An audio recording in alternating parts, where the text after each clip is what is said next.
Strategy सीखो के एक नए एपिसोड में आपका फिर से बहुत बहुत स्वागत है। आज का जो एपिसोड है उसे समझाने से पहले मैं बता दूं, जो आपके एम्प्लॉइज हैं वो लेजी नहीं होते हैं।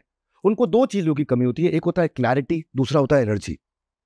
फिर से पकड़ लो, ये दो चीजें बड़ी गहरी हैं। क्लैरिटी क्या करना है और एनर्जी का मतलब है करना ही करना है। और ये वीडियो आपको ये दो चीजें दे देगा। आपके एम्प्लॉय का उसका एक रोल क्या है, टॉप 3 गोल क्या है। मेरा डांस देख लो, वो एक रोल क्या है, टॉप 3 गोल क्या है, एक रोल क्या है, टॉप 3 गोल क्या है। केपीआई की कहानी सुनाऊंगा। आज आप सीख जाओगे एम्प्लॉय की प्रोडक्टिविटी को कैसे मेजर करें, डिपार्टमेंट को कैसे ट्रैक करें। लोग जानना चाहते हैं कि मैं कैसे चेक करूं, रिपोर्ट कैसे जनरेट करूं, प्रोसेस कैसे बनाऊं। मान लो सेल्स की टीम है, रेवेन्यू अचीव कर रही है नहीं कर रही है, करेगी कि नहीं करेगी। प्रोडक्ट जिसने बनाया है, प्रोडक्ट में रेवेन्यू आएगा, रिटेंशन आएगा, कस्टमर सेटिस्फैक्शन आएगा नहीं आएगा। मार्केटिंग मैनेजर है, वो खाली मार्केटिंग पर पैसा लगाया जा रहा है, ब्रांड अवेयरनेस बढ़ाया जा रहा है या लीड भी ला रहा है, रेवेन्यू भी इंप्रूव कर रहा है। एचआर वाला है, उसको अच्छा आदमी लाने को बोलो ला पाता है, अच्छा आदमी टिकाने को बोलो टिका पाता है, अच्छा आदमी से भगा के काम कराने को बोलो करा पाता है। आपको ना ये डिपार्टमेंट, मान लो पांचवा department customer service. Customer service में क्या इतनी अच्छी सर्विस दे रहे हैं कि लोग हमारे प्रमोटर बन रहे हैं, या इतनी खराब सर्विस दे रहे हैं कि लोग हमारे डिट्रैक्टर बन रहे हैं, हमारी बुराइयां कर रहे हैं। हाँ, कस्टमर सेटिस्फैक्शन स्कोर बोलते हैं, CSAT score, customer satisfaction score. ये आप आज सीख जाओगे।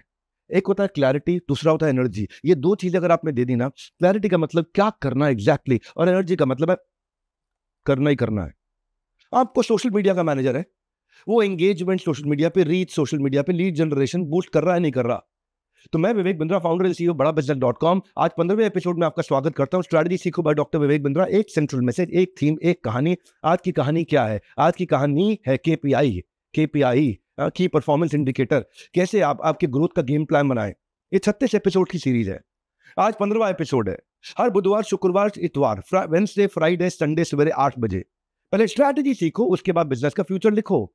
तो आप तक आप क्या क्या कर चुके हो? 14 एपिसोड देख चुके हो, जीरो कॉस्ट मार्केटिंग देख चुके हो, online reputation management, selling story telling, FOMO sales का स्ट्रैटेजी, कस्टमर के ऑब्जेक्शन कैसे हैंडल करें, फ्रेंचाइज मॉडल क्या होगी, 35 प्राइसिंग स्ट्रैटेजीज क्या थी, कर्जे से कैसे मुक्ति पाए। तो बिजनेस की परेशानियों का निचोड़ दे रहा हूं मैं इसमें, आपको आपकी प्रॉब्लम का सोल्यूशन दे रहा हूं समय। तो आज के टॉपिक पर चलते हैं कि एम्प्लॉय का रिपोर्ट कार्ड कैसे बनता है। जरा सोचिए, अगर क्रिकेट का मैच भी चल रहा हो और स्कोर बोर्ड ही ना हो तो कैसे पता लगेगा कि मैच जीतेंगे क्या हारेंगे। अगर स्कोर बोर्ड ही ना हो तो कैसे पता लगेगा कितने ओवर में कितने रन मारने हैं। आपके हर डिपार्टमेंट में स्कोर बोर्ड होना चाहिए, वो आज सीख जाते हैं हम। क्या रन रेट होना चाहिए, वो आज सीख पाएंगे हम। हर प्लेयर का टीम के अंदर क्या रोल है, वो सीख जाएंगे हम। आपको समझ में आ जाएगा आपकी टीम जीतेगी कि हारेगी, आगे चल के 1 महीना, 2 महीना, 3 महीना में जीतेगी कि हारेगी। वही आपके बिजनेस की बात है, इसका गोल क्या है और हर दिन उसके गोल के अंदर वो कितना दूर है। इसको बोलते हैं की परफॉर्मेंस इंडिकेटर, KPI। की परफॉर्मेंस, जो मेन परफॉर्मेंस है, की मतलब कुंजी, मेन कुंजी, मेन वो चाबी जैसे ताला खुलता है, वो वाला एक परफॉर्मेंस को इंडिकेट करके बता सके आपके बिजनेस गोल्स को आप कितने अच्छे से अचीव कर पा रहे हैं। आपको अगर आपको KPI ठीक से ट्रैक करना आ गया ना, तो गोल्स की तरफ जल्दी बढ़ोगे। आपकी जो टीम है, इंडिविजुअल है, उनका फोकस बढ़ जाएगा, क्लैरिटी, एनर्जी। आप डेटा से डिसीजन लोगे, आप स्ट्रेंथ और वीकनेस समझ जाओगे, ये आदमी खराब है, ये आदमी सही है। नहीं तो हर आदमी कहता है मैं मेहनत कर रहा हूँ जी, मेहनत कर रहा हूँ, मैंने जान लगा रखी है, मैं तनख्वाह बढ़ा दो, मैं तो खून पसीना एक कर रखा है, मैं एड़ी छोटी का जोड़ लगा रखा है। KPI कहाँ है भाई? KPI दिखाओ मुझे, specific, measurable, achievable, time bound KPI चाहिए मुझे। बिजनेस डेवलपमेंट मैनेजर का KPI हो सकता है कि वो 100 नए कस्टमर को जोड़ना। क्विक कॉमर्स होता है ना, आजकल डिलीवरी पार्टनर होते हैं क्विक कॉमर्स, जल्दी से आपको जेप्टो वेप्टो सब घर पे लाके सामान पकड़ा देते हैं। 4.5 की रेटिंग होनी चाहिए 5 में से, वो उसका की परफॉर्मेंस इंडिकेटर है। कस्टमर सर्विस का एग्जीक्यूटिव है, उसका की परफॉर्मेंस इंडिकेटर होना चाहिए कि पहली शिकायत पे ही सारे रेजोल्यूशन आ जाए। इसको बोलते हैं first call resolution, FCR, first call resolution. E commerce company का KPI होना चाहिए उनके सेल्स मैनेजर का कि भाई मेरे को अपना मंथली सेल्स रेवेन्यू बढ़ाना है, दिवाली के सीजन में बढ़ाना है। मार्केटिंग मैनेजर का होता है कि मैं सस्ते में कस्टमर कैसे लेकर के आऊं। 800 रुपए में कस्टमर आ रहा था मेरे पास, 800 रुपए खर्च करके कस्टमर आ रहा था, क्या 400 रुपए में आ सकता है? तो आज की वीडियो में हम लोग 6 डिपार्टमेंट से बात करेंगे, सेल्स का, प्रोडक्ट का, मार्केटिंग का, HR का, कस्टमर सर्विस का, सोशल मीडिया का। इससे आपको एग्जाम्पल मिल जाएगा। और अब चलते हैं, अभी तो मैं इस समय लाइब्रेरी में खड़ा हूं, अब मैं आपको लेकर चलता हूं स्टूडियो की तरफ, जहां प्रोडक्टिविटी मैनेजमेंट को सीखेंगे। People are your most important asset in the company. तो आपको उसका एक बहुत अच्छा फॉर्मूला देता हूं, इतना आसानी से प्रोडक्टिविटी मैनेजमेंट समझ में आ जाएगा, गेम चेंज हो जाएगा। आपको सबसे आसान तरीका समझाता हूं, धंधे में हर जगह काम आएगा। Total output upon total input is equal to productivity. कैसे होएगा इसको समझना आप। इनपुट मतलब आपने क्या दिया। हाँ भाई, गाय ने कितना चारा खाया वो आपका इनपुट है, उसने कितना दूध दिया वो आउटपुट, खिलाड़ी ने कितने मैच खेले वो उसका इनपुट, उसको अपनी टीम को कितने रन दिए वो उसका आउटपुट, आपने एडवर्टीजमेंट पे लगाया 1 लाख रुपया वो है इनपुट, उसमें एडवर्टीजमेंट से 1000 कस्टमर आए वो आउटपुट। इनपुट मतलब आपने क्या लगाया, आउटपुट मतलब क्या मिला। पेट्रोल में आपने कितना लीटर डाला वो है इनपुट, कितने किलोमीटर गाड़ी चली वो है आउटपुट, नंबर ऑफ मैच कितने खेले वो है इनपुट, अपनी टीम में कितनी बार वो मैन ऑफ द मैच बना वो आउटपुट, कितनी टोटल पॉपुलेशन है इनपुट, उसमें से कितने लोगों को पोलियो के बारे में मालूम है आउटपुट। इसको फॉर्मूला के साथ समझते हैं, बहुत ईजी करता हूं। भाई खिलाड़ी है, उसने 100 मैच खेले वो इनपुट नीचे लिख दिया हमने, ठीक है। अब उसमें से कितने में वो मैन ऑफ द मैच बना, 30 में बना वो आउटपुट, 30 आउटपुट निकला, 30 ऊपर। इसका मतलब क्या है, 30% की उसकी प्रोडक्टिविटी है जी। नंबर ऑफ मैचेस जहां मैन ऑफ द मैच बना और नंबर ऑफ टोटल मैच खेले, 30% की प्रोडक्टिविटी है। हाँ, बड़ा सिंपल है। अब ऐसे समझते हैं और देसी उदाहरण देता हूं, मजा आ जाएगा। आप कंपनी में हर चीज का प्रोडक्टिविटी और परफॉर्मेंस मैनेजमेंट कर लोगे इससे। कैसे करोगे? गाय ने 300 रुपए का चारा खाया, मेरे 300 रुपए लग गए इनपुट। आउटपुट क्या, 1500 रुपए का दूध दे दिया उसने, है जी। तो आपने नीचे लिखा इनपुट, हाँ जी, कितना लिखा, 300 रुपए का उसने चारा खाया, आउटपुट 1500 रुपए का दूध दिया, यानी कि मेरी जो गाय है वो 5x 500% प्रोडक्टिव है। मैं जो लगा रहा हूं उससे 5 गुना कमा रहा हूं। कितने मैच खेले, 50 मैच, नीचे इनपुट डाल दिया। उसमें से कितने मैच में उसने रन कितने बनाए, उसने रन बनाए जी 2000 रन बनाए 50 मैच में, तो जी इसकी प्रोडक्टिविटी क्या, 40 रन पर मैच। टोटल पॉपुलेशन है लेट्स से एक गांव की 10,000, उसमें से कितनों को पोलियो का वैक्सीनेशन लग गया, 1500 लोगों को लग गया। तो इनपुट हमने दिया 10,000, 1500 को लग गया जी वैक्सीनेशन, यानी कि मेरी 15% की प्रोडक्टिविटी है। अभी मुझे और आगे बढ़ना है। हर आदमी का अपनी टीम में ये चेक करो क्या दिया क्या लिया। मैं आपको बताता हूं, अगर जैसे मान लो सेल्स की टीम है, एग्जाम्पल के साथ बात करते हैं ना, बिना एग्जाम्पल के नहीं करेंगे बात। सेल्स की टीम है, सेल्स की टीम को अब क्या मेजर करोगे? आप मेजर करोगे कि उसका लीड कन्वर्जन परसेंटेज कितना है, उसका नंबर ऑफ कॉल्स कितना है। आपने एक नंबर ऑफ कॉल सेट कर दिया, की परफॉर्मेंस इंडिकेटर हो गया। आपने लीड कन्वर्जन कितनी, तूने अगर 100 लीड पे काम किया उसमें से 10 लीड कन्वर्ट होने जरूरी है, तो 10% का आपने ले लिया। हाँ, आपने ये देखना है उसका sales increase month on month.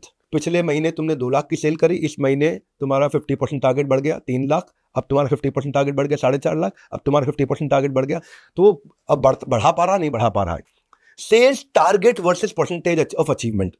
Sales का टारगेट था 1 लाख का, तुमने अचीव किया 80,000 या 1,20,000। ये केपीआई हो गया। एक एमआईएस का आदमी रोज शाम को एक्सेल शीट बना करके आपको रेड ब्लू ग्रीन दे देगा। आप अपसेल परसेंटेज चेक कर सकते हो कि भाई इसने 1 लाख का माल लिया, तुमने कितना अपसेल किया इसको। एक की जगह क्या तुमने 1,20 1,30 बेच पाए। क्रॉस सेल, अगर उसने एक आइटम खरीदी तो क्या तुमने साथ में दूसरी आइटम भी बेच पाए।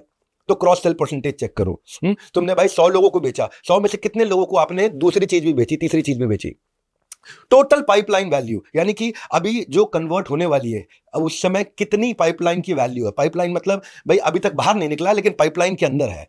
पाइपलाइन का मतलब होगा भाई मेरे पास इतने कस्टमर हैं जो मुझे लगभग 25 लाख रुपए का बिजनेस दे सकते हैं। अब देंगे कितने वो अलग बात है, लेकिन पाइपलाइन तो होनी चाहिए ना हमारे पास रेडी, यानी कि हॉट प्रोस्पेक्ट तो होना चाहिए। हाँ, average profit margin on sales, तुम कितना डिस्काउंट दे आते हो, प्रॉफिट मार्जिन कितना बचा पाते हो, ये सब केपीआई है। प्रोडक्ट मैनेजर है, कोई प्रोडक्ट बना रहा है तो उसके प्रोडक्ट से कस्टमर को लाने की कॉस्ट घटी कि नहीं घटी, उसके प्रोडक्ट कितना बढ़िया है, उससे कस्टमर का रिटेंशन बढ़ा कि नहीं बढ़ा, उसका प्रोडक्ट कितना बढ़िया है कि कस्टमर का सेटिस्फैक्शन रेट आया कि नहीं आया। हाँ, उस प्रोडक्ट को बनाने के कारण रेवेन्यू कितना आया, तो उसका केपीआई चेक कर लिया आपने। मान लो मार्केटिंग मैनेजर है, वो आपके लिए मार्केटिंग कर रहा है, तो मार्केटिंग मैनेजर से आप क्या चेक करोगे। अब मार्केटिंग करने के बाद कस्टमर आएगा, तो मार्केटिंग करने के बाद जो कस्टमर आ रहा है वो कॉस्ट पर लीड कितनी है, यानी कि एक बंदे को लाने में कितना पैसा खर्च कर दिया तूने बाजार में। नया कस्टमर तेरी मार्केटिंग के कारण कितना आया, टोटल रेवेन्यू तेरी मार्केटिंग के कारण कितना आया, कस्टमर एक्विजिशन की कॉस्ट मार्केटिंग के कारण कितनी हो रही है। कैसी मार्केटिंग कर रहा है कि कस्टमर का लाइफ टाइम का वैल्यू आ रहा है, कैसी मार्केटिंग कर रहा है कि बिना पैसा खर्च किए ऑर्गेनिक ट्रैफिक कितना ला रहा है, मैंने जितनी ऐड करी, ऐड स्पेंड करी, उस ऐड स्पेंड पे रिटर्न कितना मिल रहा है, आपने कन्वर्जन रेट कैसा है इस नए प्रोडक्ट का। तो ये बेसिकली अलग अलग केपीआईज हो गए। हाँ, कि भाई ब्रांड अवेयरनेस, कितने लोग हमारे को जान पाए हैं। मान लो एचआर में रिक्रूटमेंट की टीम है जो केवल हायरिंग करती है, तो उससे क्या है, total HR cost per new hire. भाई मेरे पास एचआर कॉस्ट है, HR cost let's say 1 lakh रुपए की, और नए आदमी पे मेरे को कितने डिवाइड करके कितने पैसे लग रहे हैं। या percentage improvement in cost saving, मैं कितना परसेंट सस्ता कर पा रहा हूं एक नया आदमी को लाने में। यानी कि मेरे पास 10 लोगों की टीम है, 10 लोगों की टीम आज तक 20 आदमियों को हायर किया करती थी, अब क्या यही 10 लोगों की टीम 40 को हायर कर सकती है। तो आपने नंबर बना दिया, मेजरमेंट दे दिया। एचआर का काम होता है रिटेंशन करना, इंप्लॉयज को रिटेन करके रखना, छोड़ के ना जाए। तो रिटेंशन रेट कैसा है, हर महीने या हर क्वार्टर में, हर साल कितने लोग छोड़ के जा रहे हैं, एचआर का मतलब है एक्सटर्नल हायर तो नहीं करा रहा है तू, प्लेसमेंट एजेंसी से हायर तो नहीं करा रहा है। तो ये हो गया आपका। एचआर की जो वर्कफोर्स मैनेजमेंट है वो देखिए एब्सेंटीज्म रेट क्या है भाई, कितने लोग ज्यादा एब्सेंट हो रहे हैं, तो वो क्या करे कि एम्प्लॉयज कम छुट्टी ले, एम्प्लॉय का सेटिस्फैक्शन रेट बढ़ा पा रहा है नहीं बढ़ा पा रहा है, ट्रेनिंग अच्छी दे पा रहा नहीं दे पा रहा, ट्रेनिंग का आरओआई कितना आ रहा है, प्रमोशन रेट कैसा, कितने लोग प्रमोट हो रहे, ग्रीवांसेस कितने चल रहे, कितने लोग शिकायत कर रहे, तुम शिकायत ही दूर कर रहे हो कि नहीं कर रहे हो। मतलब कई बार क्या होता है ना, ग्रीवांसेस मैनेज करने जरूरी होते हैं, क्योंकि कुछ बॉसेस होंगे आपकी कंपनी में या कुछ मैनेजर होंगे आपकी कंपनी, वो एम्प्लॉय को निचोड़ने में बिलीव करते हैं। हर एक आदमी का स्कोर बोर्ड होना चाहिए, स्कोर बोर्ड होगा तो भागेगा, लोग जीतना चाहते हैं उन्हें जिताओ, बार बार बोल रहा हूं स्पोर्ट्स टीम बनाओ, फैमिली नहीं स्पोर्ट्स टीम बनाओ, प्रो स्पोर्ट्स टीम।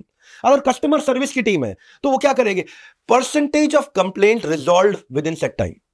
भाई कोई कंप्लेंट आई कितनी देर में सॉल्व कर रहे हैं, कितनी देर, कितना टाइम लगा रहे हैं सॉल्व करने में, कितना टाइम लगा रहे हैं ईमेल को आंसर करने में, कितनी देर में ईमेल आंसर होती है। आपने टाइम ले लिया कि भाई एक ईमेल को आधे घंटे में आंसर करना, तो वो 2 घंटे में कर रहा है 15 मिनट में कर रहा है। या फिर आपकी सर्विस के कारण कितने लोग हमारे प्रमोटर बन रहे हैं बाजार में, या फर्स्ट कॉल पे ही क्या प्रॉब्लम सॉल्व कर पा रहे हो आप, या बंदे को बार बार फोन करना पड़ रहा है, उसको दोबारा फोन करना पड़ रहा है, तो यानी कि मेरा कस्टमर तकलीफ में है। आपका एवरेज रेजोल्यूशन टाइम क्या है, कितनी देर में प्रॉब्लम सॉल्व करते हो, आपका कस्टमर सेटिस्फैक्शन स्कोर क्या रहा है, आपकी कॉल के बाद में कस्टमर कितना सेटिस्फाइड है उसका नंबर ले सकते हो फीडबैक लेकर के, आपके कारण कस्टमर रिटेन कितना हो पा रहा है उसका नंबर ले सकते हो, मैं इसको इंक्रीज कर सकता हूं। तो ये केपीआई हो गए, केपीआई से ना सबके पास में एक नंबर रहेगा, वो नंबर को चेस करेगा, उसका स्कोर बोर्ड बन जाएगा, लोग भागेंगे। अगर सोशल मीडिया की टीम है तो क्या देखोगे आप कि भाई तू वेबसाइट पे कितना ट्रैफिक ला रहा है, तू टोटल रीच तेरी पोस्ट के कारण कितनी आ रही है भाई, तुम्हारे कारण आज रिस्पॉन्स रेट कैसा है, शेयर रेट कैसा है, कैसी पोस्ट डाल रहे हो, कितनी क्रिएटिव पोस्ट डाल रहे हो, कि मेरा फॉलोअर्स कितने बढ़ रहे हैं, कन्वर्जन कितना आ रहा है सोशल मीडिया से ऑर्गेनिकली, लिंक पे कितने क्लिक्स आ रहे हैं, रेवेन्यू कितना आ रहा है सोशल मीडिया से, या सोशल मीडिया से ट्रैफिक मेरी वेबसाइट पे कितना जा रहा है, लैंडिंग रेट पेज पे कितना जा रहा है। तो ये बड़ी सिग्निफिकेंट चीज है कि अगर आप हर एक चीज को क्वांटिफाई कर सको। भगवान को क्वांटिफाई नहीं करना, भगवान पे हम विश्वास करते हैं, बाकी सबका डेटा चाहिए हमारे को। आपका डेटा, बेटा झूठ बोल सकता है, डेटा झूठ नहीं बोल सकता, ये मेन मुद्दा है। चलिए आपको लाइब्रेरी में वापस फिर से स्वागत करते हैं। लाइब्रेरी ये मेरी, जहां मैं लर्निंग लेता हूं, स्टूडियो वो आपका, जहां मैं आपको लर्निंग देता हूं। तो ये हुई एम्प्लॉय और डिपार्टमेंट्स की बात, आपके बिजनेस के केपीआईज क्या है, आपके बिजनेस के केपीआईज क्या होने चाहिए, इसके ऊपर मैं फ्रेमवर्क्स बनाता हूँ। इतने अच्छे फ्रेमवर्क्स होते हैं कि आपने इंप्लीमेंट कर दिया, बिजनेस ऑटोमेट हो जाता है। ऑटो पायलट ये सपना है, हर व्यापारी का सपना है ये, कि मेरा ऑटो पायलट कैसे हो जाए। और जिसका हो जाता है ना ऑटो पायलट, वो फिर नया धंधा खोलता है, वो फिर नया ब्रांच खोलता है, वो फिर नई ज्योग्राफी में जाता है, वो फिर नया प्रोडक्ट लेकर के आता है, वो फिर बिजनेस एक्सपेंशन जाता है। लेकिन ये जो चला रहा है उसको तो ऑटो पायलट कर ले। जानते ना लीडरशिप फनल प्रोग्राम, ये बिजनेस ऑटो पायलट का क्या, मक्का मदीना क्या है, ये राम मंदिर है बिजनेस पायलट, ऑटो पायलट का। ये वो जगह है, ये वो जगह है जहां सब कुछ, वो भगवत गीता, वो कुरान है, जहां सब मिल जाएगा आपको बिजनेस ऑटो पायलट के बारे में। और मैं नहीं बोलता, ये पार्टिसिपेंट्स बोलते हैं, उनको सुनो। 2 स्टोर से 10 साल पहले मुलाकात हुई थी, अब हमारे पास लगभग 22-24 स्टोर हैं। मेरे लखनऊ में 10 आउटलेट हैं और दिल्ली में भी 10 हैं, कानपुर में 3 हैं। और जब से हम सर के सानिध्य में आए हैं, हमारा जीवन बदल गया है और नाना प्रकार का हमें सुख है। मुझे ध्यान है 2016-17 में जब विवेक सर से हम जुड़े और विवेक सर से हमने सीखना शुरू किया, इतना कुछ नया सीखने को मिला। विवेक सर के जो टेम्पलेट्स हैं, विवेक सर के जो फॉर्मेट्स हैं, कस्टमर के लिए क्या करना है, कस्टमर एक्विजिशन के लिए क्या करना है, प्रोडक्ट के लिए क्या करना है, नया करना है, कस्टमर की नीड को समझना है, बर्निंग डिज़ायर को समझना है। जो सर की टर्म्स हैं वो ऐसी है कि हम अपनी डेली जो हमारा रूटीन है उसमें यूज़ करते हैं डेली सर की टर्म्स को। हमने 2016 में हम लोग करीब 50 करोड़ का हमारा टर्नओवर था। इस साल हम 200 करोड़ हमने टर्नओवर किया है और उसमें सर का बहुत बड़ा कंट्रीब्यूशन रहा है। मेरी स्टोरी ऐसी है सर, मैं 2008 से मैंने ऑनलाइन बिजनेस चालू किया था झूमर का। आपका सबसे पहले वीडियो आ गया 2013-12 में आया था, तो उसको देख देख के फॉलो कर करके मैंने अपने बिजनेस को आज पूरे इंडिया के बाहर भी ले गया और इंडिया में भी किया। आज 5 स्टोर्स तो एमपी में है ही और उनका कम से कम 15 करोड़ के आसपास टर्नओवर है। मैं 2019 में जब पहली बार आया था, कई चीजें तो मुझे ऐसे लगी कि मैं वो सब कर रहा हूँ जो विवेक वंद्रा सर बता रहे हैं, वो पहले से कर रहा हूँ। 3 दिन का जो सेशन लिया, उसके बाद कई सारी चीजों में मैंने परिवर्तन किया, जिसकी वजह से बिजनेस में लगातार ग्रोथ हुई। 2019 में तो 30-40 करोड़ ही था, अभी 750 करोड़ है। इस दफा 25, 26, 27 को दिल्ली में मिल रहे हैं। और अगर धंधे में कहीं भी फंसे हुए 1 करोड़, 2 करोड़, 5 करोड़, 10 करोड़, 50 करोड़, 100 करोड़, मैं एपिसोड्स तो फ्री में बनाते जाऊंगा। लेकिन फ़ोन लगाइए या फिर नीचे फॉर्म फिल करिए और इमीडिएटली हमारे कस्टमर केयर एग्जीक्यूटिव्स आपसे बात करेंगे, हमारे काउंसलर्स आपकी प्रॉब्लम्स को समझेंगे और आपको उसी हिसाब से एडवाइस देंगे। ये कॉल कंप्लीटली फ्री है, आप अभी लगा सकते हैं। पहले स्ट्रैटेजी सीखो, फिर अपने बिजनेस का फ्यूचर लिखो। ये वीडियो ज़रूर जो बिजनेसमैन को आप जानते हो वहाँ तक पहुँचाओ। बिजनेसमैन को ये पूरा का पूरा मैंने आपको प्लेलिस्ट दिया है, ये बिजनेसमैन लोगों तक पहुंचाओ, जिस भी बिजनेसमैन को अपने सर्कल में जानते हो, क्योंकि अगर उन बिजनेस ऑटो पायलट पे आना शुरू हो गया ना, गेम चेंज हो जाएगा। धन्यवाद।